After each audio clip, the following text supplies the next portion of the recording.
Je vais demander donc à nos intervenants de venir. On va parler d'une chose qui nous semble importante. Jusqu'où l'IA peut-elle impacter la transformation de l'entreprise? Eh bien, on va tenter de répondre à cette question avec nos 4 témoins. On va d'abord appeler à nous rejoindre sur scène. Il faut aussi qu'on nous rajoute une chaise sur la scène. C'était prévu au moment du jingle, mais comme on ne l'a pas eu, je le précise. Je vais appeler Jean Ringaud, le directeur général adjoint de Steam France, à me rejoindre, à venir s'asseoir ici, qu'on peut applaudir. Jean, venez me rejoindre. On va également appeler Eric Capodano, le cofondateur et directeur scientifique du laboratoire Phytocontrôle. Installez-vous, je vous en prie. Romaric Redon est là également. Il est responsable de la feuille de route en IA pour le groupe Airbus et en transition pour devenir le directeur opérationnel de l'IA Cluster Anitic. Vous connaissez tous. Et enfin, Laurent Vanel, Strategic Accounts Technical Leader chez IBM. Alors, si je traduis, ça fait leader technique pour les comptes stratégiques, on va dire ça comme ça. Vous avez le droit de rectifier. Mon anglais n'est pas parfait. Merci. En tout cas, ce qu'on m'a dit, c'est que vous gérez les projets d'IA pour les grands comptes d'IBM. Mais pas seulement. Mais pas seulement. C'est comme on disait tout à l'heure, il y a le métier qui est écrit sur ma fiche de poste et le métier réel. Et donc, effectivement, ma fiche de poste, je suis le responsable des architectes des grands comptes, mais ma passion, c'est plus l'IA et autre chose. Et je fais ça pour tous les clients, petits ou grands. Eh bien, ça tombe bien, parce que vous êtes notre expert sur cette table ronde, notre expert de l'IA. Donc, je compte sur vous, évidemment, pour réagir à tout ce qu'on va se dire, rebondir. Et nous, alors, on se posera la question de savoir s'il faut en avoir peur ou pas. Hein. On vient partiellement d'en parler, mais on y reviendra. Tout d'abord, laissez-moi donc vous présenter Jean Ringaud, directeur général adjoint de Steam France. Est-ce que, pour commencer, peut-être, vous pouvez nous présenter Steam France en quelques mots? Ça marche. Oui. Alors, Steam France, c'est une société qui est spécialisée dans tout ce qui est stérilisation et hygiène dans les hôpitaux. Oui. Donc, notre activité essentielle, ça a été la maintenance de ces équipements sur le territoire français. Et aujourd'hui, on est très implanté en Afrique, où on installe clé en main des hôpitaux, donc des unités de stérilisation pour des hôpitaux en Afrique. Donc vous voyez, on est très très loin de l'IA, a priori. Alors, a priori, parce que si vous ne l'avez pas encore totalement intégré, vous y réfléchissez très sérieusement. Alors, pour tout vous dire, on s'est parlé tous au téléphone avant, donc je sais des petites choses, je vais orienter la discussion. Vous êtes, si j'ose dire, celui qui n'a pas encore passé le cap, c'est ça? Vous en êtes où, vous, de l'intégration de l'IA? Donc nous, on est les naïfs, clairement. On a rencontré Datasulting, qui est une entreprise qui travaille dans l'IA. On a échangé un peu avec eux pour voir ce qu'ils pouvaient nous apporter. Ça a suscité de l'intérêt au sein de l'entreprise et beaucoup de questionnements également. Voilà. Et donc aujourd'hui, vous en êtes tout concrètement? Aujourd'hui, on est en train de faire le premier pas. Donc, c'est-à-dire, est-ce que les données qu'on a collectées, qu'on a dans nos ERP, dans nos GED et compagnie, est-ce que ces données pourraient être exploitées pour améliorer notre métier? Alors, expliquez-nous plus précisément de quoi il s'agirait, du coup. Ça vous aiderait en quoi? Ça vous faciliterait quel type de tâches? Alors, la première approche qu'on a eue, qui est assez classique dans le métier de la maintenance, c'est de voir si on pouvait faire de la maintenance prédictive. Alors, ça a un intérêt parce que quand on envoie un technicien au Gabon ou qu'on envoie un technicien en Guinée, ça coûte cher, surtout s'il y va, juste pour faire un diagnostic, revenir, repartir. Eh oui. Et aujourd'hui, on a espoir qu'avec les données collectées depuis près de 30 ans dans l'entreprise, on va pouvoir mettre en place des stratégies de maintenance, surtout sur des contrats où on est censé laisser les appareils en état de marche en permanence. Donc plus ils tombent en panne, plus ça nous coûte. Au vu de ce que vous me décrivez, j'ai envie de vous dire, pourquoi vous avez attendu du coup? Alors déjà, on a beaucoup de sujets en général dans les entreprises à gérer, y compris la partie développement commercial, technique, etc. Et la deuxième chose, c'est qu'il fallait un élan. Il fallait quelque chose qui nous pousse à payer pour voir, j'allais dire, puisque ce n'était pas prioritaire à ce moment-là. On fait notre métier, ça se passe très bien, on est en forte croissance, on pourrait se dire on n'a rien à faire de spécial en plus. Donc ça a été plutôt l'opportunité. Pour être clair, c'est un petit peu de la communication qu'il y a autour de l'IA dans la région, ce qu'a offert BPI également avec une aide assez substantielle. Donc on s'est dit, OK, on va regarder pour voir ce que ça donne. Et qu'est-ce qui vous a convaincu? Puisque j'ai l'impression que vous n'êtes pas loin de passer le cap quand même. Là, on est dans une... Alors, je suis moi-même convaincu, puisque j'ai déjà utilisé l'IA dans des expériences passées, en médical, en radiologie, sur de l'analyse d'images, et qui avait donné des résultats absolument excellents. Donc, pourquoi pas l'utiliser dans d'autres domaines comme la maintenance. Vous en avez parlé entre vous au sein de l'entreprise, vous en avez parlé avec les collaborateurs, c'est une question que vous traitez ensemble. Alors, c'est anecdotique, mais on en a parlé à travers ChatGPT. Alors malheureusement, on n'a qu'un exemple à donner aujourd'hui, mais qui est très grand public, où on a certains collaborateurs qui ont commencé à l'utiliser pour rédiger des courriers, pour faire des recherches bibliographiques, des recherches de données statistiques. Et donc petit à petit, ça s'est propagé. On a vu qu'il y avait des gens au sein de l'entreprise qui étaient assez ouverts à ce genre de techno. Donc ça a été plus facile ensuite quand on a parlé d'un projet autour de la maintenance prédictive. Ça a parlé aux gens. Il y avait un côté plus friendly de la part de l'IA. On pouvait lui parler, elle répondait. On trouve ça étrange. Ouais. Donc ça a suscité une certaine curiosité en fait. Ok. Est-ce que vous avez senti des collaborateurs réticents à l'arrivée éventuelle de l'IA dans l'entreprise ou pas du tout, un enthousiasme? Beaucoup de réticence. Ah. Alors surtout sur les seniors qui ont beaucoup d'expérience, qui se débrouillent tout seuls, qui arrivent eux-mêmes à faire cette maintenance prédictive à leur manière, hein, mais ça marche pas si mal.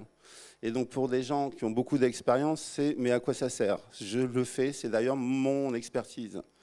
Donc il y a à la fois la crainte de dire mais on va me prendre mon expertise, on va me l'absorber et me la mettre dans une machine. Donc ça, c'est la première crainte. Oui, ça vous l'avez senti vraiment, c'est palpable. Oui, des gens qui vont dire non, moi, ça ne m'intéresse pas, ça ne sert à rien, il y a presque une opposition. Ok. Et il y a également une crainte qui est et si l'IA se trompe? On va faire tourner une machine, on va lui faire confiance, mais si elle se plante? Alors c'est toute l'entreprise qui se plante, on se plante sur tous nos stratégies de maintenance sur des gros hôpitaux. Et qui va payer ça? Comment on va se retrouver? Donc voilà, il y a des craintes par rapport à un dysfonctionnement. Ok. Vous restez évidemment avec nous, hein, on va continuer à débattre, mais c'était bien qu'on plante le décor. Eric Capodano, vous êtes cofondateur et directeur scientifique des laboratoires Phytocontrol. Alors, tout le monde ne connaît peut-être pas ces laboratoires. Un petit mot peut-être pour vous présenter le laboratoire. Oui, donc Phytocontrol, un laboratoire d'analyse créé en 2006, donc basé à Nîmes, spécialiste de l'analyse de contaminants dans l'agroalimentaire, mais également l'environnement, donc tout ce qui est analyse d'eau, de consommation, aux résiduaires. Donc on fait essentiellement des analyses de pesticides, métaux lourds, toxines, OGM, allergènes, enfin tout ce qu'on peut retrouver qui est réglementé dans les denrées alimentaires, essentiellement. Alors vous, est-ce que vous avez déjà intégré de l'IA dans votre entreprise ou comme votre voisin, pas encore, vous en êtes au début, dites-nous tout. Alors ça a débuté il y a 3 ans, effectivement la réflexion a commencé il y a 3 ans, notamment dans un service où les clients nous demandaient de faire ce qu'on appelle des screenings de pesticides dans les aliments. C'est-à-dire qu'on nous demandait de faire des analyses ciblées, de rechercher plusieurs centaines de molécules, 700-800 molécules ciblées dans des fruits, des légumes. Et le principe analytique, c'est de la chromatographie. Oui. Donc la chromatographie, c'est une technique de séparation, d'identification et de quantification de ces contaminants.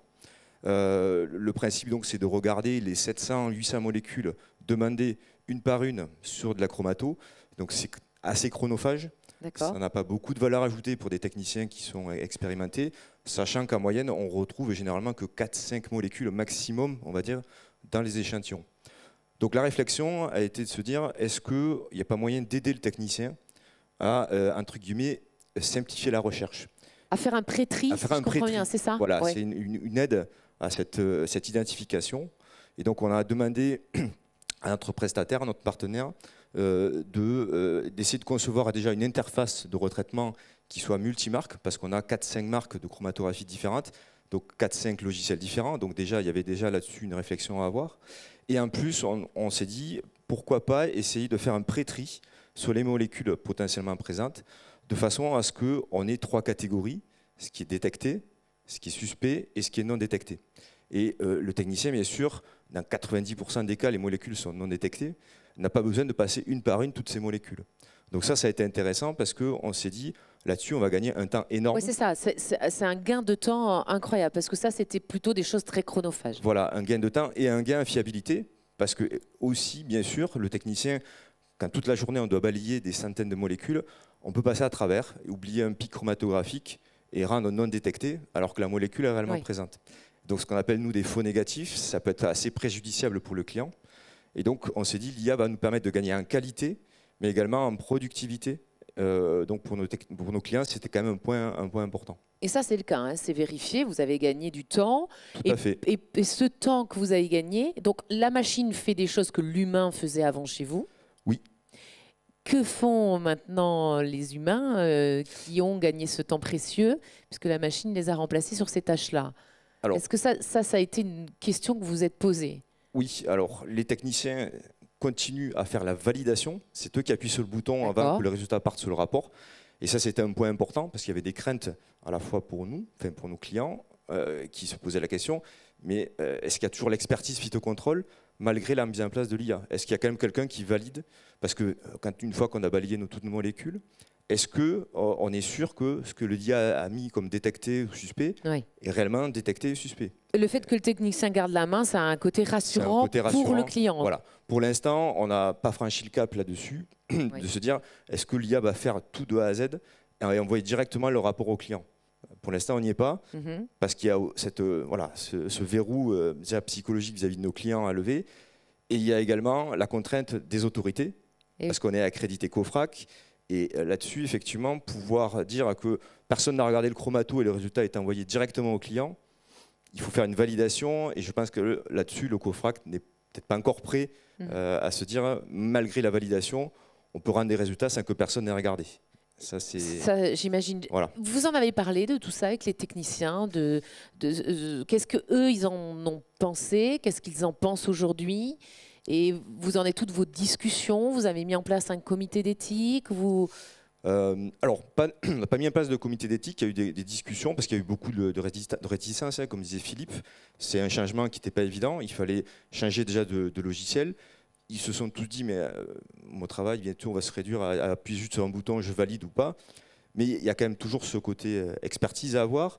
Alors, il y a eu un gain chez nous de productivité. Donc, une équipe qui à la base était de 25 personnes a été réduite à 20 personnes, mais les 5 autres personnes ont pu évoluer vers des tâches à plus forte valeur ajoutée, notamment en R&D ou sur des postes de qualité. Donc elles ont pu se concentrer sur d'autres tâches qui de toute façon les intéressaient davantage. C'est ça que vous êtes en train de me dire. Sur des tâches d'amélioration continue à d'autres services qui nécessitaient plus d'expertise que le fait de valider des listes de molécules interminables. Si je vous écoute, il n'y a plutôt que des avantages. Est-ce que vous avez listé des inconvénients? Non, un inconvénient, j'allais dire au début, c'est la conduite du changement qui n'a pas été évidente. On a eu bien sûr à travailler longuement sur l'outil, c'est un coût au départ. Donc ça aussi, c'est pas évident de se dire on va investir sur une technologie, on va être quasiment les premiers à faire ça. Voilà, donc il n'y a pas d'inconvénient majeur puisque maintenant, on s'aperçoit qu'au niveau qualité et au niveau productivité, on y a gagné. Beaucoup moins de réclamations clients. Voilà, donc nous, en tant que dirigeants, on n'y a vu vraiment que des avantages. Jusqu'où vous pourriez aller, avec quelle éthique? Vous vous êtes projeté dans un futur proche ou même lointain par rapport à l'intégration de cette IA? Alors, on s'est dit que bien sûr, c'était qu'une première étape. On a déployé dans un service, on va le déployer à l'ensemble du laboratoire où il y a des techniques de chromatographie. On a imaginé bien sûr d'autres applications. On parlait tout à l'heure effectivement de la partie maintenance prédictive. Donc ça fait partie des projets qu'on va aussi peut-être imaginer dans l'avenir. Et pourquoi pas automatiser l'intégralité d'un process de retraitement sous réserve qu'on puisse valider et que les autorités nous permettent de le faire. Sur des cas simples au départ, où il y aura peut-être sur des méthodes qu'une ou deux molécules à rechercher, sur des matrices, des échantillons relativement simples également, où on aura prouvé que l'IA est bien meilleure que le retraitement manuel qu'on fait actuellement. Voilà. Je voudrais repasser la parole à Jean Ringot, parce qu'on vient de parler du coût, et on en a parlé tous les deux quand on s'est parlé au téléphone. Le coût de l'intégration de l'IA dans votre entreprise, ça c'est aussi, vous m'avez dit c'est quelque chose qui coûte cher, mais on a des aides, et ça c'est aussi ce qui va nous aider à basculer, vous confirmez? Oui, carrément. Ça marche? Oui, ça marche, très près. Oui. Oui, c'est sûr. C'est que quand on a plusieurs projets dans l'entreprise, donc il n'y a pas que l'IA dans nos projets de développement, on va privilégier effectivement ceux où le bénéfice, on a un bénéfice à vue et le coût que ça va avoir. Donc il y a toujours un risque quand on va investir sur un projet, c'est de le rater. C'est évident que d'avoir des subventions qui sont conséquentes, ça réduit énormément le risque. Si ça ne marche pas, on aura perdu, mais pas tant que ça. Voilà. Donc là, c'est ce que je disais tout à l'heure. Ça, c'est aussi un facteur déclenchant d'intégration de l'IA, les aides et l'argent qu'on peut avoir pour nous aider à le faire. Je pense que ça a été clairement l'élément décisif pour dire ce projet, on le lance. Voilà. OK. Merci beaucoup. Donc, vous avez vu Jean Ringot, c'est lui-même qui l'a dit, donc je reprends sa phrase, le naïf de notre assemblée sur ces questions de l'IA. Éric Capodano, qui a une maturité de 3 ans sur ces questions-là, ou à peu près. Je vous présente maintenant Romaric Redon pour Airbus. Alors, vous imaginez bien, ou en tout cas, moi, c'est l'idée que je m'en faisais quand on s'est appelé Romaric, que chez Airbus, l'IA doit être intégrée depuis un petit peu plus de temps que ça. Concrètement, ça fait combien de temps que Airbus a intégré de l'IA chez eux? En tout cas, moi, j'ai commencé à travailler en 1999 sur l'IA chez Airbus. Donc, et j'étais pas le premier à travailler sur ce sujet-là. Oui. Et alors, l'IA, c'était pas la même chose que ce que c'est aujourd'hui. Hein. Bien sûr. De la même façon que ce que sera l'IA demain sera très différent de ce qu'est l'IA aujourd'hui. Hein. Donc ça, c'est sûr. Concrètement, comment elle a été intégrée, cette IA, chez Airbus? Alors, sans dévoiler des secrets, mais est-ce que vous pouvez nous expliquer les différentes étapes d'intégration et où vous l'avez intégrée? Je vais vous parler de 3 classes d'applications. Oui. Il y a de très nombreux exemples, hein, l'objectif n'est pas d'être exhaustif. Mais il y a des domaines où on utilise déjà l'IA depuis longtemps et à l'échelle, où on est vraiment en production depuis plus d'une dizaine d'années. Donc ça, c'est une première classe et je vais en parler de celle-là. Il y a une deuxième qui est plus émergente et il y a une troisième qui est vraiment future. Donc là où on utilise de l'IA de façon vraiment en production et où ça a complètement transformé même potentiellement la façon dont on travaille, c'est tout d'abord l'extraction d'informations dans les images satellites. Il faut savoir que Airbus, hein, quand je parle groupe Airbus, c'est Airbus commercial, des avions, Airbus Defence and Space et Airbus hélicoptère. Donc sur la partie Defence and Space, l'IA s'est imposée comme étant l'outil pour la démocratisation de l'extraction d'informations dans les images satellites. L'IA n'est pas meilleure qu'un photo-interprète, mais elle est corvéable à merci. Donc elle permet globalement d'extraire de l'information sur compter des voitures, et vous comptez des voitures sur une très grande zone, vous allez en déduire une activité économique sur une région par exemple, et vous allez pouvoir lui demander de le faire toutes les semaines et calculer des indicateurs. Donc enfin, il y a tout un champ, l'IA a ouvert tout un champ de capacités sur l'extraction d'informations sur les images satellites. Et qui vous permet d'améliorer la performance de vos produits. Du coup, c'est vraiment une application...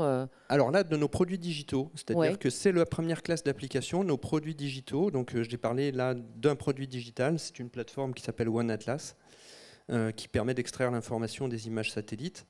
Tout ce qui a été aujourd'hui bouleversé, c'est la maintenance prédictive aussi, donc on en parlait. On a aujourd'hui des flottes d'avions qui sont très conséquentes. Toute la logique d'alerte par rapport à des signes précurseurs de défaillance et d'amélioration, d'éviter les interruptions opérationnelles sur les vols est gérée autour de la plateforme Skywise et utilise de l'intelligence artificielle. Le troisième domaine où l'intelligence artificielle est utilisée à grande échelle, c'est le renseignement. J'ai parlé d'Airbus Defence and Space. Il y a des activités de renseignement. On fournit des outils pour le renseignement, notamment pour la France. Et là aussi, hein, c'est rechercher énormément d'informations sur des sources ouvertes, couplées avec de l'information d'images satellites, couplées avec du renseignement fait par des opérationnels. Et donc là, l'IA joue un jeu important. Donc cette classe d'application, c'est l'IA à grande échelle. Ensuite, on a une classe d'application qui est plus l'IA pour améliorer notre productivité. Et là, je pourrais citer des exemples liés, on parlait de tout ce qui était inspection, enfin contrôle. Par exemple, un exemple, c'est tout ce qui est inspection des cellules photovoltaïques de panneaux solaires de satellites. Il faut savoir qu'on en a des milliers à des dizaines de milliers. Il faut les inspecter une à une, regarder une photo avec un test particulier pour savoir s'il y a un défaut. C'est très clairement quelque chose qui était vu comme un pain point pour les inspecteurs. Donc là, on les a vraiment travaillé avec eux pour qu'ils nous aident à labelliser des données et permettre d'entraîner un algorithme qui va le faire pour eux. Je parlais d'un autre exemple qui est plus intéressant parce que cette partie-là, vers la productivité, elle n'est pas si évidente que ça en termes d'acceptabilité. Le premier cas sur les photos voltaïques, c'est simple. C'est vraiment un problème pour l'humain, donc l'humain va l'accepter. Un autre sujet qu'on avait, c'est la capacité de savoir, enfin de mettre des caméras dans les chaînes d'assemblage pour précisément savoir qu'est-ce qui est fait à quel moment sur des très grands nombres de chaînes d'assemblage. Ça, c'est un sujet qui pose un certain nombre de problèmes d'acceptabilité. Pour autant, certains cas d'application sont aujourd'hui en production, ceux qui sont liés à la sécurité des personnes. Donc typiquement, quand on fait des tests sur un avion, en particulier quand on le pressurise, il y a des zones où il ne faut pas aller autour de l'avion. C'est dangereux pour les opérateurs. Oui. Et on peut avoir des systèmes justement qui vont quelque part détecter s'il y a des mouvements dans les zones dangereuses pour les opérateurs et du coup les alerter. Et donc ça, par exemple, c'est des cas d'application qui sont bien acceptés. Et après, la troisième catégorie, le futur. Le futur, c'est l'IA dans nos produits, mais dans nos produits qui volent. Donc dans nos satellites, il n'y a pas trop de problèmes de safety, mais ça pose quand même des problèmes dont on veut être sûr de ce que l'IA fait. Dans nos avions, dans nos hélicoptères, là, ça pose des problèmes de sûreté de fonctionnement. Donc aujourd'hui, bon après, hein, vous êtes habitués maintenant, la plupart de vos voitures viennent avec des fonctions qui vous aident à vous guider sur l'autoroute, en tout cas, ou plus. L'idée, c'est d'amener ça dans les avions, d'avoir des fonctions d'assistance pour le pilote, pour les aider à décoller, à atterrir et tout ça. Donc aujourd'hui, on sait démontrer un certain niveau de performance. Toute la question, c'est la confiance et la certification associée à l'utilisation de ce genre d'algorithme qui ne sera jamais parfait. Donc l'idée, et ça, c'est pas que avec l'IA, toute technologie est imparfaite. Donc l'idée, et là je fais la transition avec mon rôle au niveau d'Anity, qui est le regroupement de l'ensemble des laboratoires d'intelligence artificielle de Toulouse, et qui travaille principalement sur l'IA de confiance pour les systèmes critiques. Donc l'idée, c'est quelle garantie de confiance on peut donner pour l'utilisation de l'IA dans des systèmes critiques. Et on va préférer des choses qui sont potentiellement moins performantes, mais dont on peut avoir des garanties de fonctionnement. Donc tout ce domaine-là, on y travaille d'un point de vue recherche, avec déjà des succès qui nous permettent quelque part d'aller faire des démonstrations que dans une certaine plage de fonctionnement, on peut utiliser l'IA en toute confiance. Et dans certaines parties, l'IA n'est pas au niveau de performance requis, et on peut récupérer la main pour avoir une redondance avec un autre système qui n'est pas nécessairement IA et qui va assurer la confiance. Alors, si j'en reviens à Airbus et si je comprends bien ce que vous nous dites, il y a donc 3 types d'intégration chez Airbus. Est-ce que le degré de maturité de l'IA dans l'intégration est différent selon les États? Vous m'avez dit donc améliorer la performance des produits, là ça roule déjà depuis un certain temps. Améliorer la productivité interne, est-ce qu'on en est à la même maturité? Ou est-ce que c'est encore en chantier? Quant à l'IA à bord de vos avions, des hélicoptères et des satellites, est-ce que c'est déjà engagé ou c'est dans un futur proche? J'essaie de comprendre le degré de maturité d'intégration de l'IA chez vous. Oui, le degré va crescendo avec les 3 cas d'application dont on a parlé là. C'est-à-dire que dans les plateformes digitales, c'est incontournable, c'est la baseline. Oui. Et plus personne ne se pose la question même. Voilà, c'est totalement intégré et accepté. C'est totalement intégré, accepté, avec des transformations qui ont eu lieu sur certains métiers. Pour notre productivité individuelle, c'est bien accepté quand ça correspond à des pain points ressentis par l'humain. Et donc là, comme sur le cas des cellules photovoltaïques, de l'inspection des cellules photovoltaïques, on a des success stories, mais on a aussi des cas où, globalement, on est encore en train d'étudier comment dépasser la proof of concept. On a souvent énormément de proof of concept qui fonctionnent et parfois c'est difficile de les transférer. Et on a sur ce sujet aussi, on en a parlé, l'IA générative qui arrive. Donc l'IA générative qui est un outil fantastique pour l'amélioration de la productivité de nos entreprises, mais avec des questions aussi liées aux transformations associées et puis à la confiance qu'on peut faire aux IA génératives. Donc ça, c'est la partie productivité. L'IA dans nos avions, aujourd'hui, on en est au stade de la démonstration. On a démontré qu'on peut faire atterrir un avion avec un algorithme d'intelligence artificielle qui détecte la piste. On l'a démontré en 2020. Maintenant, on est en 2023, on est capable d'apporter un certain nombre de garanties de confiance, notamment grâce au travail fait dans Anity. Et on sait que le chemin sera long, parce que quelque part, c'est des sujets sur lesquels, en effet, la réglementation est aussi en train d'évoluer et on participe à définir les standards qui vont nous permettre de garantir qu'on améliore la sûreté de fonctionnement en faisant ça, parce que c'est l'objectif recherché. Bien sûr. Je posais la question à Jean Ringot et à Eric Capodano sur l'acceptabilité, on en a parlé. Comment ça se passe chez vous, hein, c'est une très grosse entreprise, comment vous embarquez les salariés sur ces questions? Est-ce que vous en parlez entre vous? Est-ce que vous avez mis en place, par exemple, un comité d'éthique? Parce qu'encore une fois, hein, l'IA fait beaucoup fantasmer, mais, et même si M. Zimberzan n'était pas d'accord avec moi, elle peut faire peur ou elle fait peur à certains. Comment vous discutez de ces choses-là entre vous et expliquez-nous tout ça. Alors, oui, on a différents comités d'éthique qui se sont mis en place et maintenant on est en train de systématiser vraiment ça au niveau du groupe. Après l'éthique, ça va être encadré, hein, c'est-à-dire que la réglementation européenne nous demande d'évaluer les risques associés à nos applications d'IA. Et associé à ça, il y a des risques éthiques et des risques safety. Nous, Airbus, on est concernés par les deux. Oui, évidemment. Si on revient sur le thème de l'éthique, il y a clairement des domaines sur lesquels nous, on se doit de définir ce qu'on s'autorise de faire avec l'IA. Il y a la partie réglementaire qui va venir vers nous, mais il y a aussi nous, Airbus, qui décidons ce qu'on s'autorise ou ce qu'on ne s'autorise pas. Il y a forcément des discussions sur les aspects éthiques liés à l'utilisation de l'IA dans la défense, mais aussi de façon plus générale, hein, comme beaucoup d'autres entreprises, on utilise de l'IA dans les processus de recrutement et on s'est défini des codes éthiques sur des choses qu'on ne s'autorise pas de faire. Oui, parce que pour le moment, les IA dans les entreprises, elles sont surtout au service des produits et des services, mais pas encore vraiment, et on en parlera avec vous, au service de l'organisation interne des entreprises. Est-ce que les entreprises vont intégrer de l'IA dans leur système d'information? Est-ce que c'est envisagé? Est-ce que c'est envisageable, par exemple, chez Airbus? Alors, dans les organisations, il y a un fantasme où on dit, pour moi, ça, je considère que c'est du domaine du fantasme, l'IA qui va définir les organisations, qui va définir complètement le modèle de fonctionnement de l'entreprise. Donc ça, pour moi, c'est pas quelque chose sur lequel, auquel je crois.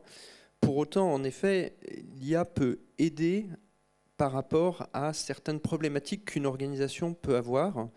Je vais par exemple parler des problèmes de planification hein, qu'on a liés à tout ce qui est production d'un avion, qui est un processus très complexe.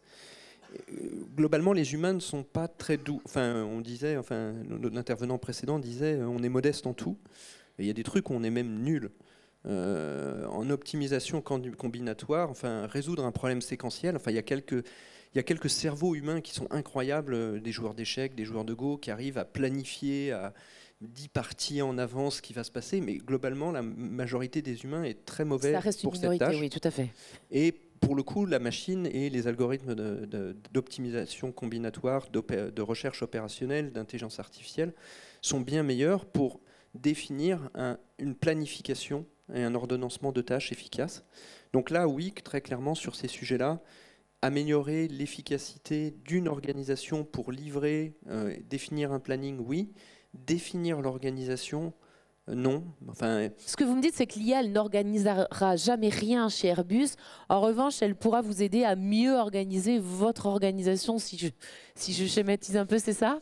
Oui, c'est ça l'idée? je pense qu'il faut... il y a des choses pour lesquelles, pour le coup, une organisation qui fonctionne bien, il y a beaucoup d'humains dans l'alchimie.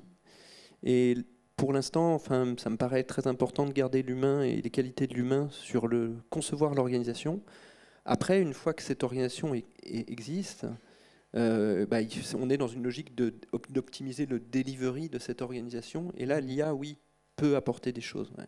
Alors, je vais faire réagir Laurent Vanel, qu'on n'a pas encore entendu. Alors, attendez, on va passer. J'ai un micro, tout va bien. Un micro, parfait. Comment vous réagissez à tout ce que vous venez d'entendre, déjà, pour commencer? Alors, donc, c'est très en lien avec tout ce que j'entends de mes clients depuis. La première chose à faire, c'est effectivement définir où commence l'IA. parce qu'on a parlé d'optimisation combinatoire. Est-ce que je suis déjà dans l'IA? On a parlé après, alors Philippe Zilberzahn précédemment disait effectivement, moi le correcteur orthographique me fait pas peur. Le fait de pouvoir faire je parle anglais, je baragouine anglais. N'empêche que quand dans l'outil il me propose la traduction instantanément alors qu'il aurait fallu que je pose un peu, ça ne me fait pas peur. Donc la question c'est quand est-ce qu'on commence à avoir peur? Et quelle IA commence à faire peur? Donc la reconnaissance d'image, oui, non. Après, la génération de texte, la création d'images automatiques, si on prend la suivante, oui, non. Et donc, c'est apprendre à vivre ça. Parce que, soyons clairs, on est tous des Monsieur Jourdain. On utilise tous de l'IA plein de fois par jour. Quand vous montez dans votre voiture, je pense qu'il y a de l'IA. Quand vous utilisez votre smartphone, je pense qu'il y a de l'IA. Donc, au quotidien, on a de l'IA. Donc, la question, c'est jusqu'où on va. Et on peut différencier, en fait, deux sortes d'IA. Dans ce qu'on a entendu tout là, c'est effectivement, il y a de l'IA embarquée dans les produits qu'on utilise tous les jours, et on s'en sert et ça fonctionne bien. Donc là, on n'a effectivement pas besoin d'une armée de data scientists pour utiliser l'IA qui est embarquée dans les produits. Donc là, ça va effectivement de la productivité forte, ça va être de l'augmentation incrémentale pour l'entreprise. Après, l'endroit où je vais vraiment faire une différence, c'est quand l'IA va vraiment être intégré dans le développement d'un produit, dans le métier même de l'entreprise. Et donc là, effectivement, j'ai besoin de plus d'accompagnement. Je vais avoir sans doute besoin de plus de données de l'entreprise pour être percutant sur ces éléments-là. Mais la vraie différence, on va la faire ici, sur cette partie-là. Et le dernier point sur lequel on se retrouve, et IBM fait partie des gens qui communiquent sur la partie, c'est effectivement l'éthique. Donc on disait que chez Airbus, il y avait un board éthique. Donc c'est pareil chez IBM, il y a un board éthique. Est-ce qu'il faut qu'il y ait un et un dans toutes les entreprises qui intègrent de l'IA? C'est ça la question. De toute façon, à un moment donné, comme l'AI Act arrive, donc l'AI Act, c'est la directive européenne qui devrait, donc a été à peu près fixée à ce jour, elle pourrait rentrer en ligne de compte en 2024 avant les élections, parce que sinon ça va nous reporter très loin. Et c'est la seule réglementation à ce jour qui existe, non? Oh non, il y en a beaucoup d'autres, mais celle-là va s'imposer. Soyons clairs, les grands clients qui avaient démarré sur l'IA, soyons clairs, ils avaient déjà réagi à tout ça, ils avaient déjà pensé. Là, ça va simplement imposer ça à toutes les grandes entreprises, si je prends ma casquette dans un premier temps, toutes les entreprises au sens large sur l'IA, mais derrière, c'est... Alors, je n'aurais pas dire que c'est... Enfin, si, on va dire que c'est du bon sens. C'est... mais alors, où est-ce que je l'utilise de l'IA chez moi? Je vais vous surprendre, mais il y a des entreprises qui ne le savent pas. Combien est-ce que j'ai d'algorithmes d'IA chez moi? Qui a décidé qu'on pouvait faire de l'IA? Qui a autorisé l'accès de l'IA? Il y a des questions assez simples sur là. Donc, et après, il y a effectivement la détection... On parlait de safety, la détection des biais. C'est pas parce que j'ai fait une IA à un moment donné, je vais prendre l'IA qui est vraiment, on parlait, je veux effectivement analyser la contamination, je veux analyser les photos, etc. C'est pas parce que j'ai appris une fois, c'est comme l'humain, c'est comme Philippe Zilberzahn avant, c'est pas parce que j'ai appris une fois que je mets ça en prod et que c'est valable à vie. Parce que les conditions vont changer, les éléments vont changer, et ce qui était vrai, il va falloir que je valide qu'à un certain temps, il faut que je mette à jour ce modèle. Donc c'est quoi? C'est tous les 2 jours, tous les 2 semaines, où est-ce que je suis capable de détecter une dérive? Donc voilà, donc l'idée c'est comment et ça va être la confiance. Si je sais que j'ai un process qui va surveiller l'IA, je vais avoir confiance dans cette IA. Et donc voilà, des questions. Donc l'éthic board, donc j'en parlais, à quoi ça sert? Justement à décider de ce qu'on peut faire et de ce qu'on peut faire avec le côté sociétal d'une entreprise. Ça peut très bien être permis par l'AI Act, mais décider qu'au sein de l'entreprise, on ne le fera pas. Mais alors jusqu'où on peut aller dans cette intégration de l'IA dans une entreprise? Quelles sont les questions qu'il faut qu'on se pose? Et ça questionne à plein de niveaux. Et effectivement, quand vous me dites qu'il y a des entreprises qui utilisent de l'IA sans même le savoir, là, on se doute bien que c'est moins gênant. Mais à partir de quel moment faut-il s'inquiéter de l'intégration de l'IA dans une entreprise? C'est quoi les limites? Alors, comme disait, pardon, j'ai oublié votre prénom. Romaric. Comme disait Romaric, effectivement, il y a 2 choses. C'est effectivement le côté éthique et image de l'entreprise. Est-ce que je risque l'image de l'entreprise? Et après, il y a la pure partie sécurité. Quand je fais un véhicule autonome, à partir de quand je le laisse et à partir de quand j'ai le droit de dire mon véhicule il est 100% autonome, vous pouvez lâcher les mains. Sachant que des fois, on vous fait la promesse là et ce n'est pas complètement vrai. Mais ça va même plus loin. Est-ce qu'on peut remplacer un manager dans le process de décision par l'IA? D'ailleurs, des fois, ça serait vachement bien. Mais est-ce qu'on doit aller jusque-là, en tout cas? Non. Alors, pour l'instant, donc IBM, dans notre vision, on est vraiment sur l'IA pour augmenter les collaborateurs, tous au sens large, le manager étant capable de lui donner les outils, mais on laisse la décision finale à l'humain. Ça reste vrai. Mais voilà, donc si je prends les collaborateurs... Et ça doit rester ça. L'humain devra toujours prendre la décision finale? Dans un long futur, j'aurais tendance à dire oui. On ne sait pas comment va évoluer l'intelligence artificielle, mais j'aurais tendance à dire que dans un long futur, pour voir ce qu'on fait en vrai sur la partie-là, elle n'est encore pas prête à nous remplacer sur ces activités humaines sur cette partie-là. Donc elle nous donne des éléments, parce qu'effectivement, quand je regarde mes collaborateurs, quand je regarde mon agenda, gagner du temps sur des choses inutiles, je pense qu'on est tous d'accord pour faire ça. Donc le fait de dire ça va me permettre de gagner du temps, on est tous d'accord. Avoir les meilleures informations. On est entouré d'informations, il y a trop d'informations. Donc sur la partie manager, mais sur la partie entreprise. On parlait de l'AI Act, c'est un des actes sur l'AI. Juste avant, on avait la révolution GDPR, ce que j'ai le droit de garder, de ne pas garder. Mais dans tous vos métiers, vous avez forcément des tonnes de réglementations qui s'imposent. Comment vous savez que vous avez une exhaustivité de tout ce qui doit se faire? Ou alors, si vous l'avez, combien de temps ça vous fait? Et donc, sur cette partie-là, on va être vraiment sur augmenter cette partie-là. Donc, jusqu'où on va? C'est jusqu'où introduire le maximum d'IA, tant que ça a du sens pour vous, tant que ça améliore effectivement la qualité de vos produits, la qualité de vie des collaborateurs, toute cette partie-là. Et encore une fois, respecter la règle et les notions d'éthique de chez vous. Mais l'IA peut aussi avoir des éléments... On disait, l'IA ne doit pas faire de faute. On disait, on attend le véhicule parfait. On oublie simplement que l'humain lui-même n'est pas parfait. On demande plus à l'outil parce que c'est un outil qu'à l'humain. C'est bien parce qu'on peut aller plus loin, mais si on attend effectivement l'IA parfaite, on ne démarrera pas. Donc le fait d'avoir une IA en augmentation de ce qu'on est capable de faire, l'idée c'est aller au plus loin possible sur l'éthique. Et si on parle d'IA générative, on parle de CO2 souvent, donc je voulais quand même parler un petit peu de la consommation électrique de tous ces charmants jouets. Ils sont effectivement très consommateurs, donc on y travaille. Et il y a des fois, effectivement, il faut effectivement faire le cercle de est-ce que ça m'apporte vraiment de la valeur par rapport à ce que je sais faire?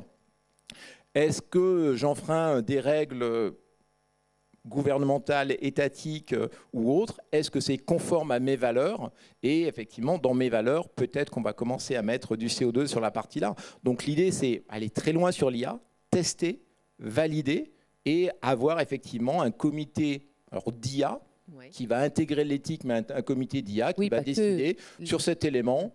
La valeur est positive, il y a plus d'avantages que d'inconvénients, et d'autres endroits sur lesquels on dit on ne va pas le faire, ou pas à ce niveau-là, parce que effectivement 99% j'ai pas besoin, s'il y a 95% j'ai suffisamment d'éléments et moins d'autres choses, allez là. Mais l'idée c'est ne pas avoir peur d'expérimenter, c'est un outil. Et comme on disait, 99 il y avait de l'IA, mais de l'IA c'est 1940 où on commençait à faire des choses comme ça. Donc l'IA est très très vieille, donc elle a accéléré ChatGPT, la mise en évidence clairement. Et ça a secoué quand même ce week-end chez ChatGPT, mais ça c'est autre chose. Sauf que maîtriser son IA, l'IA boîte noire dans lequel il y a un truc que je mets des informations, je ressors des informations auxquelles je fais confiance, nous semble dangereuse. Donc nous, on serait quand même pour avoir effectivement une maîtrise maximum de l'IA. On l'intègre pas n'importe comment, c'est ce que j'entends, quoi. Voilà. Ça se fait pas n'importe comment. Maîtrise et choisir son IA, avoir une IA responsable.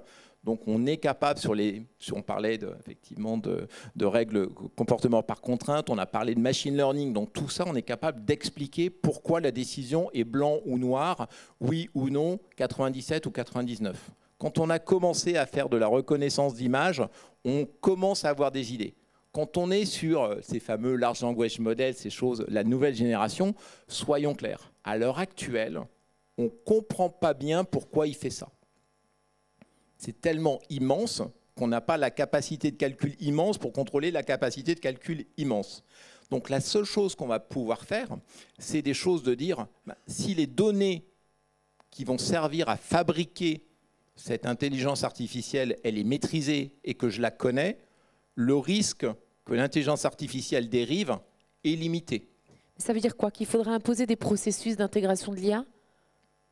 Alors, c'est la grande question, c'est comment j'impose des processus sans bloquer l'innovation. Parce que l'innovation, c'est quand même ce qui a permis de faire ça.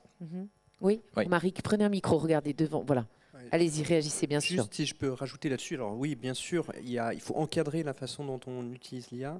Après, globalement, il y a aussi à rechercher justement des méthodes qui vont augmenter intrinsèquement l'explicabilité, la robustesse, l'incertitude que l'on peut avoir sur les modèles, donc en particulier sur les modèles de machine learning, parce qu'en fait, au niveau du machine learning, c'est quelque chose où on part en effet des données, donc on peut contrôler le risque par les données, comme ça a été dit, mais on peut aussi contrôler ensuite la confiance que l'on a par rapport à la façon dont on organise l'apprentissage en utilisant certaines architectures. Donc ça, c'est vraiment une thématique de recherche sur laquelle l'Occitanie se place en force. D'accord. Puisqu'on a le 3IA, notamment à NITI, qui s'est placé sur ce sujet de l'IA de confiance. Donc le message que je voudrais faire passer, c'est qu'à la fois on a le problème, mais on est aussi acteur de trouver des solutions autour de ça. Et c'est une des forces de la région. Donc bon, c'est vraiment quelque chose dont on doit s'emparer pour justement apporter cette confiance. Oui, allez-y, prenez un micro. N'hésitez pas, hein, les uns les autres, bien sûr. Moi, j'ai quand même un questionnement, parce qu'on dit souvent ce qui va protéger l'humain de l'IA, c'est qu'on garde le contrôle. C'est nous qui avons le doigt sur le bouton go ou pas go. C'est ce qu'on se disait, oui. Voilà. Bon, en pratique, moi, je rentre dans ma voiture, je rentre une adresse et je ne m'interroge pas sur le choix du chemin. Je fais confiance à Waze qui va me dire de passer par là ou par là. Et d'ailleurs, je ne vais même pas regarder la route qu'il me propose. Je vais suivre pas à pas ce qu'il me dit de faire. Alors effectivement, je peux arrêter mon GPS et décider de reprendre la carte Michelin, mais je ne reviendrai jamais en arrière. Je pense que maintenant que la techno existe, je vais l'utiliser. Et je me rappelle, il y a quelques années, où j'avais installé, on avait mis en place l'IA pour faire de la détection de contours sur des imageries, en imagerie médicale. Et à l'époque, il y avait une expérience qui était lancée en Chine, où ils avaient mis 50 radiologues dans une pièce face à une IA pour détecter des nodules cancéreux. Et les résultats, l'IA étaient nettement meilleurs. Et c'était très gênant, parce qu'à ce moment-là, on demandait aux radiologues de valider ce que dit l'IA, mais il n'avait pas la performance lui-même suffisante pour oui, c'est le risque, se mettre au même niveau que l'IA. Et la tentation est grande à un moment de dire, écoute, ton job, c'est d'appuyer sur Go. Et fais confiance, ça va bien se passer. Et donc, je pense que ce n'est pas la réponse absolue de dire on a le doigt sur le bouton pour dire oui ou non. Parce qu'on n'a pas l'expertise, c'est trop complexe. Ça veut dire quoi? Qu'il faudrait former son IA il faudrait une IA formée par l'entreprise, ça rassurerait qu'elle soit formée par... Ouais, Romaric. Alors moi, je vais répondre pour les systèmes critiques. Clairement, l'homme n'est pas nécessairement la solution de secours idéale. D'accord. Donc, et d'ailleurs, c'est dans la réglementation qu'on décline l'AI Act au niveau de l'EASA. Et en effet, l'AI Act est plus dans une logique de dire respecter human agency, donc assurer le contrôle, mais il faut bien comprendre que ce n'est pas assurer le contrôle nécessairement dans la boucle temps réel. Il faut assurer le contrôle lorsqu'on conçoit le système. Donc en effet, tout, par exemple, système d'IA qui va être conçu pour fournir une assistance ou un pilote ou un contrôleur aérien, va être regardé dans toute sa phase de conception pour s'assurer que globalement, en effet, on a utilisé les bonnes données, on a entraîné les modèles de la bonne façon, ces données sont bien représentatives, complètes, il n'y a pas de biais qu'on n'a pas identifié. Donc le contrôle se fait en amont. Donc en effet, ce qu'on fait, par exemple, l'EASA travaille sur le concept de learning assurance, c'est-à-dire on donne l'assurance que parce que le process a été bien suivi, on va atteindre un certain niveau de confiance. Après, on va ajouter à ça des boucles de monitoring qui vont détecter si on est bien dans les conditions où le système va fonctionner. Mais en effet, la logique de la réglementation européenne, à un moment, disait qu'il faut qu'il y ait un bouton stop pour l'IA. Et en fait, typiquement, l'EASA, donc là, c'est pas, enfin, l'EASA a dit le bouton stop, c'est pas forcément la solution. Il y a des situations où l'humain n'est pas la variable qui va permettre de récupérer le système. Donc c'est la conception et puis c'est d'avoir des systèmes de monitoring. Alors ça, ce que je dis, c'est spécifique au système embarqué. On n'a pas ça dans nécessairement tous les systèmes. Mais la logique, c'est de contrôler ce que l'algorithme fait et d'avoir une reprise en main par l'humain ou par un autre algorithme qui peut être validé, plus simple, mais dont on est sûr de ce qu'il va fournir. Et en effet, ces logiques-là sont vraiment à étudier au cas par cas en fonction des risques pour le système. Parce que s'il n'y a pas de risque, il ne faut pas non plus sortir une usine à gaz inutile quelque part. Ok, ouais, je regarde, le temps tourne. Il y a beaucoup de questions ? Ouais, bah, je propose qu'on prenne des questions, je ne sais pas ce que vous en pensez. On arrive au terme. Alors évidemment, vous pouvez tous répondre, mais visiblement, il y a beaucoup de questions. Et comme on est très en retard et que je ne voudrais pas vous frustrer et qu'on puisse aussi prendre vos questions et pas que les miennes, je vous propose qu'on rappelle Franck Berthu. Et cette fois, je crois qu'il est avec Agnès Belligon. Venez tous les deux et faites-nous part de ce que nos échanges suscitent comme questionnement, interrogation ou réflexion d'ailleurs. Et puis vous restez évidemment avec moi pour y répondre ou réagir. On vous écoute. Alors,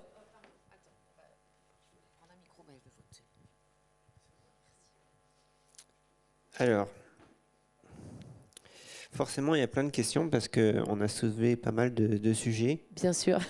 Non, vas-y, commence. Bon, je commence alors. Allez, vas-y Franck, on t'écoute. Comment assouplir la résistance au changement selon votre expérience? Quels sont les meilleurs conseils que vous pourriez donner à ce sujet? Alors, qui répond? Allez, Romaric, Laurent, qui, Jean, Eric, qui vous voulez? Alors, tout d'abord, il ne faut pas imaginer, moi, c'est pas un problème technologique la plupart du temps. Même s'il y a beaucoup de technologies dans l'IA, il y a vraiment des questions de culture et d'acceptabilité associées à ça. Donc, ma première réponse, ça serait de la conduite du changement et une implication des utilisateurs finaux dans la conception des systèmes. C'est quelque chose d'assez bateau comme réponse, j'en ai conscience, mais c'est quand même assez essentiel. Et aussi, pour prendre l'exemple de l'optimisation des plannings dont je vous parlais, il faut garantir par exemple des propriétés telles que l'explicabilité. Typiquement, on a perçu que mettre en place un système de planification où en gros l'IA dit « toi tu vas faire ça », en fait ça ne marche pas. Si l'humain ne peut pas dire pourquoi moi je dois faire ça et pourquoi lui ou elle doit faire ça, et qu'il n'y a pas une réponse qui peut être donnée par le système en expliquant, en disant c'est pour telle et telle raison, il y a telle incertitude sur... voilà. Il y a plein de sujets où si on ne se prépare pas aux questions que les utilisateurs finaux vont poser, en fait, technologiquement, le projet est parfait, mais il reste dans un placard. Donc, oui, même réponse, mais ça a beau être bateau, c'est quand même la base. Donc même logique dans les projets dans lesquels on va intégrer de l'IA dans l'entreprise. Donc je ne parle pas effectivement des chatbots sur lesquels effectivement ça améliore, mais quand c'est plus effectivement au cœur de l'entreprise, c'est vraiment faire participer les utilisateurs dans la conception. Vraiment, pourquoi faire, où est-ce qu'on gagne du temps, pourquoi ça ne marchera pas. Et là, on va retomber sur les modèles, on ne fait pas comme ça d'habitude. Et donc, oui, mais pourquoi? Donc, voilà, donc il y a vraiment une partie alors, ce n'est pas de l'information a posteriori, c'est vraiment les embarquer vraiment à la base, parce que la personne, la société ou les personnes qui vous accompagnent ne connaissent pas forcément tout ce que vous avez dans la société. Vous avez l'expertise reste dans la société, et c'est vraiment ces gens-là qui disent, voilà, où est-ce qu'on peut gagner le plus et être embarqué et vraiment être acteur de ce changement. Et on arrivera sur du changement, mais vraiment les embarquer et pas imposer, parce que imposer, ça reste compliqué. Oui, c'est exactement ça, c'est impliquer les équipes dans le projet. Parce qu'au départ, nous, ce qu'on a dit, c'est vous utilisez 5-6 logiciels différents, sans IA. Qu'est-ce que vous prendriez dans chaque logiciel qui est intéressant et qu'est-ce qui vous manque pour vous aider à faciliter votre prise de décision au final. Et donc, c'est ça qui a aidé à construire le modèle. Donc, on a à les impliquer. Voilà, c'est ça. Là où vous perdez du temps, là où vous faites des erreurs, qu'est-ce qui pourrait vous aider justement à faire beaucoup mieux. Et donc, c'est ça qui a marché. Et maintenant, les équipes ne veulent plus revenir en arrière sur les anciens logiciels. Merci pour ces réponses, messieurs. Une autre question. Une autre question. Comment avez-vous choisi le partenaire permettant d'inclure l'IA dans votre activité en fonction des problématiques à traiter? Alors, peut-être Jean, oui. peut-être Jean ou même Eric.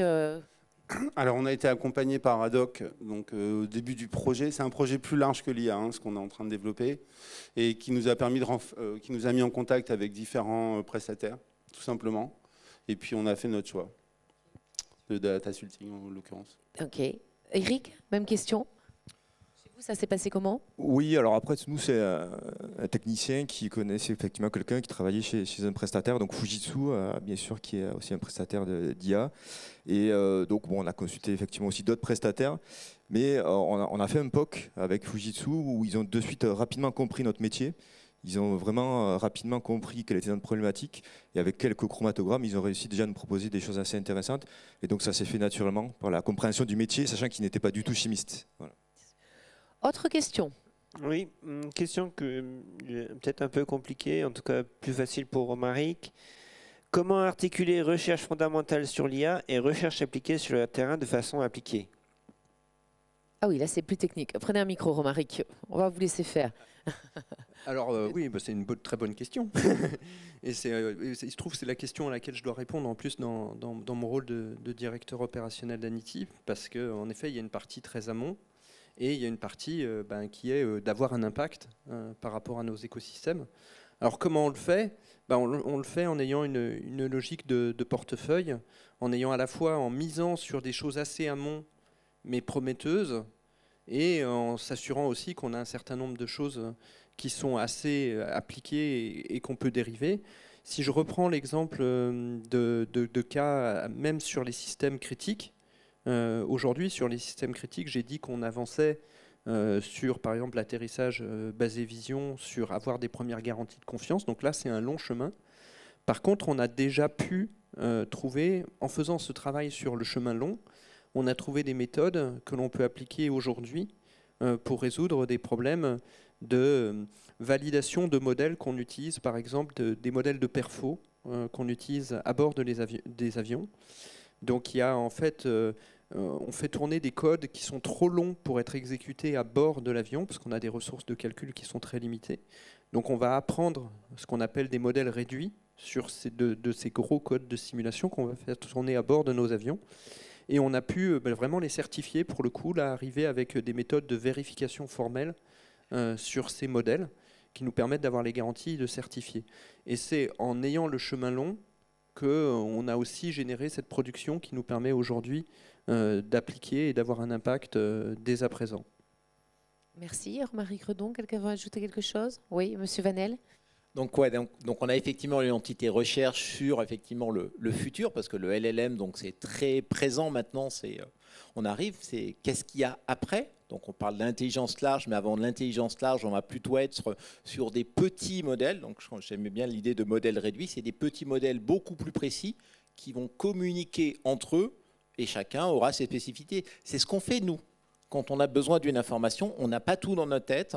On connaît rarement quelqu'un qui a tout dans sa tête. Par contre, on connaît le spécialiste du domaine. Et donc, on va aller lui poser la question pour faire ça. Donc, l'idée, c'est comment je vais avoir des réseaux de cette partie-là pour effectivement avoir quelqu'un qui va nous trouver l'information. Donc, ça, c'est la recherche avancée. Et comment on l'amène sur le terrain? Grâce à nos clients. Donc, sur ces techs-là, quand on a quelque chose qu'on se dit, bon, ça doit pouvoir marcher, ça existe, on va se dire, est-ce qu'on peut trouver un client, un bêta-testeur pour nous? Et donc, on a travaillé avec la NASA sur les images satellites, on a travaillé avec Moderna pour les molécules. Donc voilà, on a une grande idée qui est très très loin, qui n'existe pas encore. On essaye de la faire exister le plus possible. Et après, on trouve un client qui dit, Banco, ça m'intéresse. Et c'est comme ça qu'on la positionne. Donc, on ne sort plus des produits en disant, IBM a tout imaginé pour vous, voilà la solution. Ça fait longtemps que ça ne marche plus. L'idée, c'est de dire, on a des idées. On collabore avec un écosystème d'intelligence artificielle, même au niveau de la recherche. C'est que des congrès, c'est que des conférences. C'est plus la recherche en bocal fermé n'existe plus. C'est des congrès. Et après, quelqu'un décide, moi, j'ai exploré cette piste. Et quand j'ai quelque chose qui semble viable, c'est vérifier si ça correspond à ce qu'on faisait. Et là, effectivement, c'est de la co-création avec des clients qui nous permettent d'arriver en disant ça doit le faire. Et si ça marche bien, on en fera quelque chose de plus général sur cette partie-là. C'est quasiment du sur-mesure, ce que vous êtes en train de me décrire. La première partie est du sur-mesure, Ouais. et après, effectivement, alors, en fonction des contrats, effectivement, le client peut dire moi, c'est moi qui ai tout fait, je garde, ou effectivement, ça peut intéresser le grand nombre et on peut en faire un produit Ouais, avec disait, des éléments de cette partie-là. Eric, ok. Encore Autre question? Oui, on a du temps du coup. Alors, nous avons. Est-ce que les IA génératives pourraient provoquer un déclin cognitif à force de déléguer certaines expertises? Ah, bonne question. Oui, Romaric a l'air de dire oui en plus.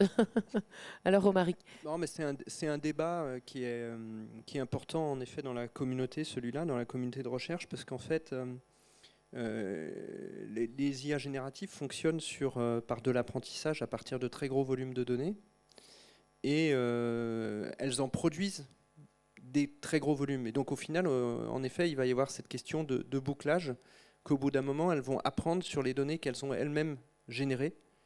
Et donc ça pose un certain nombre de questions, en effet, de ce bouclage. Et du coup, est-ce que ce bouclage est vertueux ou au contraire, potentiellement, peut aller vers un système où globalement, la nouveauté humaine devient tellement petite en volume qu'elle est plus utilisée, enfin elle est plus vue par ces systèmes qui s'entraînent parce qu'elle est trop singulière. Donc ça pose des questions. Je ne vais pas avoir de réponse. C'est un sujet sur lequel, à juste titre, on dit les IA font peur, il ne faut pas en avoir peur non plus.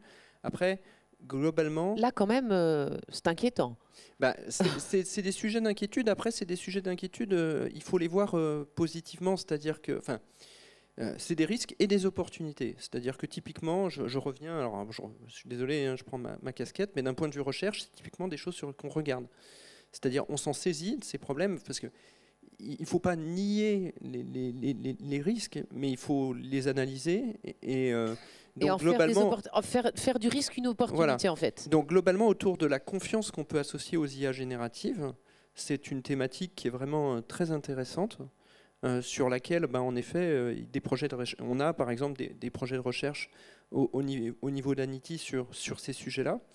Donc fondamentalement, il y a des niveaux de performance qu'on ne s'explique pas, et c'est pour ça que typiquement des instituts comme Anity existent, et on a besoin de mieux comprendre les logiques qui nous permettent d'arriver à ce niveau de performance pour apporter la confiance.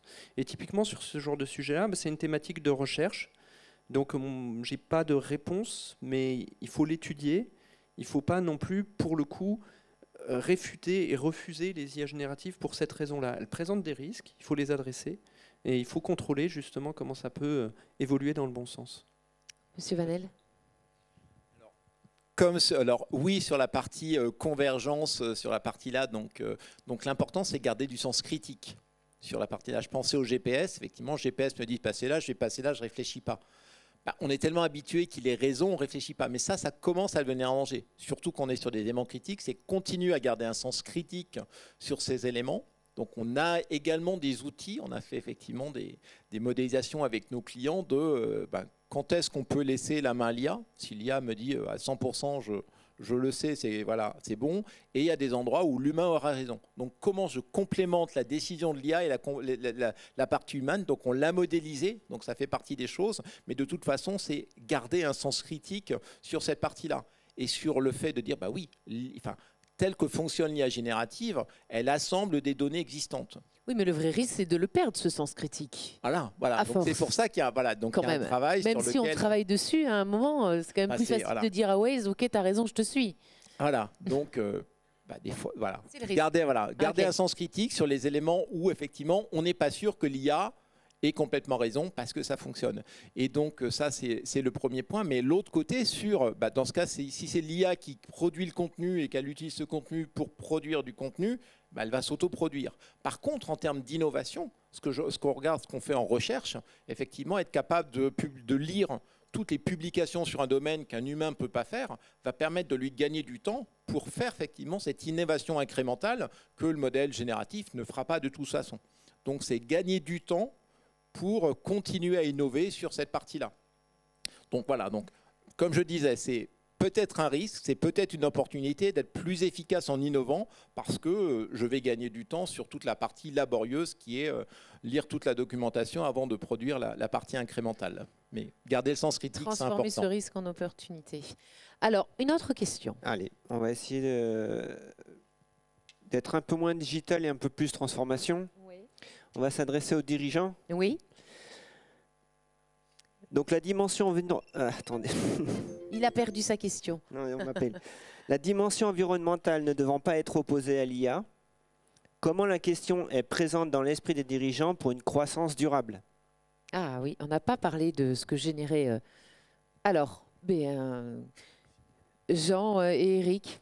Dans notre cas, c'est assez direct, puisque si on arrive à optimiser les stratégies de maintenance, surtout à l'échelle de l'Afrique, où c'est assez loin, on va clairement réduire notre impact CO2.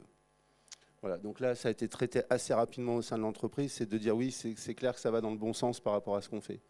Et ça marche aussi sur les choix d'itinéraire, qui est un vrai gros sujet, hein, d'ailleurs, en IA. Quand on a une 35 techniciens en France qui sont sur la route en permanence. J'avais fait le calcul, 2,5 millions de kilomètres l'année dernière quand même. Si on arrivait à réduire même de 10% ou 20%, c'était le projet qu'on a présenté avec Marjorie, on serait assez content de l'apport de l'IA, c'est sûr. Eric, sur cette question, vous voulez dire quelque chose? Oui, effectivement, ça fait partie aussi des projets qu'on a imaginés, la partie optimisation des collectes des échantillons. Donc on a déjà des outils qui existent, mais effectivement, là, sur la partie gestion du stock, gestion des collectes, des trajets des techniciens, avoir un impact direct sur le CO2, c'est quelque chose qui est important. Et on est 14 000 au laboratoire, oui. Donc ça fait partie des sujets de préoccupation. Merci pour ces réponses. Une ou deux dernières questions? Oui. Parce que voilà, le quart d'heure de départ en retard, on ne l'a pas rattrapé, on y est. Hein. Alors, pensez-vous que la capacité de l'entreprise à intégrer l'IA, donc son score de maturité en IA, pourrait devenir constitutive de sa valeur économique? Non. Mais micro, Jean. Jean a dit non. Ça ne vous inspire pas? Il va nous expliquer. Non, je n'ai pas de vérité absolue, mais je ne pense pas. Une entreprise, c'est quand même beaucoup de facettes. On va avoir quand même les collaborateurs, ça va être la première valeur, le marché, la connaissance du marché.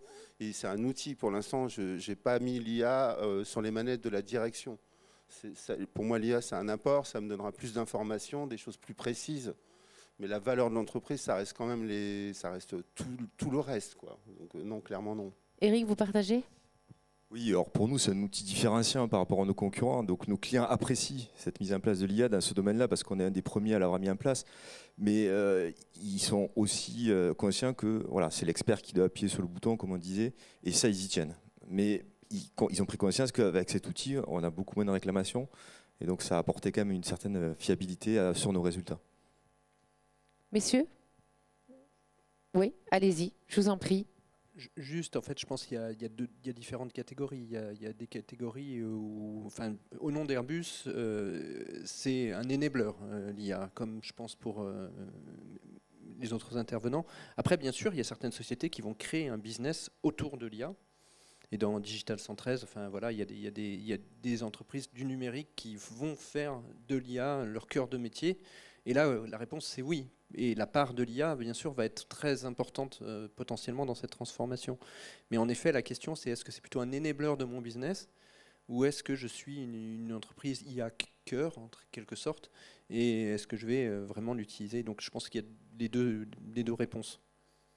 Ok, merci. Monsieur Vanel, vous voulez ajouter quelque chose?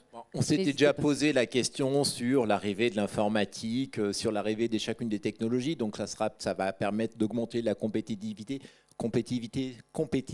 de l'entreprise sur la partie là, mais ça ne sera pas quelque chose qui va la définir. Ça permettra simplement d'être plus efficace, plus rapide, plus près de ses clients. Mais voilà, donc c'est effectivement un enabler, mais un outil pour l'instant. Ça marche. Merci beaucoup. Qu'est-ce qu'on fait? On en prend une autre, une dernière, on est bon, on s'arrête? Une dernière. Je me retourne vers Madame Baumier qui enchaîne, pour voir si on est bien dans le timing. Allez, une dernière et on s'arrêtera là si vous voulez bien. Je précise que vous aurez l'occasion d'en parler ensuite autour du cocktail déjeunatoire qui est prévu en fin de matinée et qui permettra d'avoir des échanges un peu moins formels. Alors, est-ce qu'on a une dernière question ou pas? Oui, une question marrante. Alors, pour finir, Quid des droits d'auteur pour des idées reprises par l'IA? Ah, alors je crois que ça, à ce jour... alors, je ne vais pas répondre moi, hein. Allez-y, je vous en prie. Ouais, alors, alors ça, c'est le gros problème avec les IA génératives. C'est en effet, elles sont entraînées sur des très gros volumes de données. Et du coup, il y a un problème à la fois pour les gens qui produisent des données qui seraient utilisées pour l'entraînement des IA génératives. Et il y a un problème pour les utilisateurs de l'IA générative qui peuvent tout d'un coup potentiellement enfreindre, enfin générer quelque chose en pensant que du coup ils peuvent s'en servir. Or en fait ils vont peut-être attaquer en potentiellement leur disant non mais attendez, ce que vous avez généré ça m'appartient. Et quelque part le faire, on parlait des comités d'éthique. Les comités d'éthique sur les IA génératives sont beaucoup impliqués sur cette capacité-là parce qu'un certain nombre d'entreprises ont été attaquées. Et quelque part, elles n'avaient pas forcément anticipé le risque parce qu'elles pensaient, ok, ben je génère de quelque chose. Et en fait, en effet, cette génération, c'est quand même pas mal de la mémorisation à grande échelle. Donc les IA génératives, elles absorbent un volume énorme de données, mais elles le mémorisent. Et parfois, quand elles le régénèrent à l'identique de choses qui sont protégées. Donc c'est un vrai sujet, ça pose des questions d'évolution des référentiels légaux, législatifs, qui sont discutés actuellement. D'un point de vue recherche, c'est regardé aussi sur les aspects légaux et IA, puisque c'est des nouvelles questions qu'on se pose et on n'a pas encore les lois qui vont avec ça. Oui, monsieur Vanel. Donc ça fait vraiment partie des choses clés. Donc effectivement, il y a déjà des actions en justice sur effectivement du piratage de copyright, du code, simplement du code. Donc il va se créer, donc on parlait de transparence de la donnée. Si vous ne mettez pas de données copyrightées dans votre modèle, elle ne ressortira pas de données copyrightées. Donc peut-être que le modèle sera moins précis, mais après ça va être un choix. Être capable de dire, donc, dans les modèles qu'IBM produit, donc on a un modèle dans lequel on a passé un temps non négligeable. Donc quand on dit on prend tout, on fait, et c'est pas du travail, il y a énormément de travail derrière ça. Donc on a fait un travail d'analyse de toutes les données qu'on a mis. Donc on s'est orienté vers des modèles qui sont entreprises.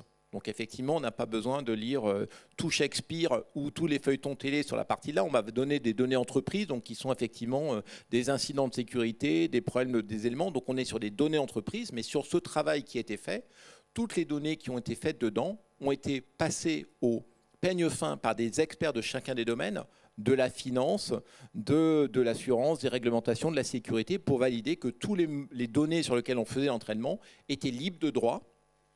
Et certaines fois même, on a racheté des droits pour être capable de les positionner. Et on est capable de transférer ce droit à l'usager.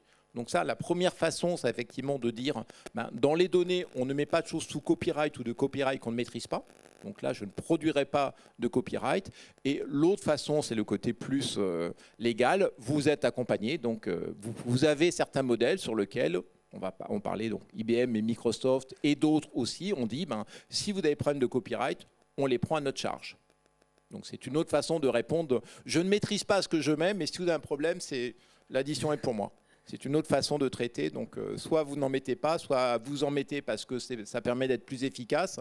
Mais si vous avez effectivement une plainte derrière ça, vous dites la plainte, c'est moi qui m'en occupe. En tant que client, vous êtes tranquille. Merci à Laurent Vanel, à Romaric Redon, à Jean Ringot, à Eric Capodano, qu'on peut applaudir, qu'on remercie beaucoup pour ce regard croisé, cette table ronde. Je vous libère, vous pouvez rejoindre vos places. On ne fait pas de pause, on me dit parce qu'on est en retard. Donc je vous propose qu'on enchaîne tout de suite. Dans quelques instants, vous allez pouvoir assister. Et